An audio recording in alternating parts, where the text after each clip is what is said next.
अस्सलाम वालेकुम viewer, welcome to my back channel. आज हम इस वीडियो में डिस्कस करेंगे कि टीयर प्लस हम कौन सी बीमारी में इस्तेमाल कर सकते हैं और इसका तरीका इस्तेमाल क्या है और इसका साइड इफ़ेक्ट क्या है और वो कौन सी हालत है जिसमें टीयर प्लस का इस्तेमाल नहीं कर सकते।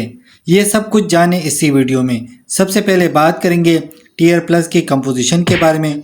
तो इसके अंदर पॉलीविनाइल अल्कोहल पाया जाता है और टीयर प्लस बेरेट कंपनी का प्रोडक्ट है। अगर प्राइस की बारे में बात करें तो 96 रुपये में मार्केट से बआसानी मिल सकता है। अब बात करेंगे कि किन कंडीशन में टीयर प्लस का इस्तेमाल किया जाता है। अगर आई बर्निंग कंडीशन हो यानी अगर आंखों में जलन हो तो ऐसी कंडीशन में टीयर प्लस का इस्तेमाल किया जाता है। और इसके अलावा अगर आंखों में इरिटेशन हो यानी आंखों में खारिश हो और बेचैनी हो तो तब भी टीयर प्लस का इस्तेमाल किया जाता है। और इसके अलावा अगर आंखों में एलर्जी हो या अगर आंखों में इन्फेक्शन हो तो तब भी टीयर प्लस का इस्तेमाल किया जाता है। और इसके अलावा आंखों में जलन और खारिश एनवायरनमेंट पॉल्यूशन की वजह से भी हो सकता है।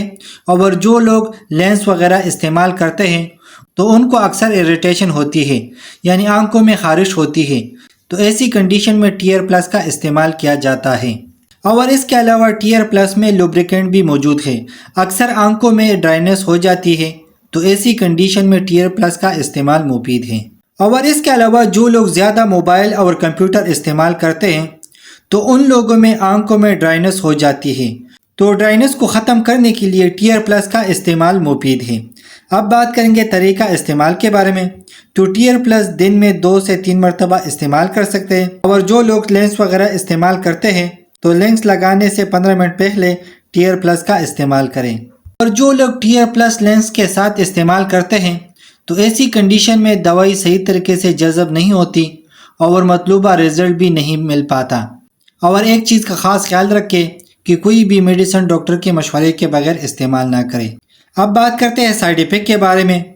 तो टीयर प्लस की कुछ ख़ास साइड इफ़ेक्ट नहीं है, लेकिन बाज़ औक़ात में आंखों में रेडनेस हो जाती है और इसके अलावा खारिश हो जाती है और इसके अलावा आई इरिटेशन हो सकता है और इसके अलावा आंखों से पानी बहना शुरू हो जाती है।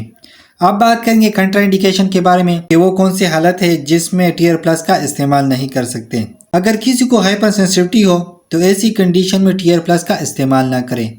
तो उम्मीद करता हूँ वीडियो अच्छी लगी होगी। लाइक कर देना, शेयर कर देना, अगर कोई सवाल हो तो कमेंट्स कर देना, अगर चैनल पे न्यू हो तो सब्सक्राइब कर देना।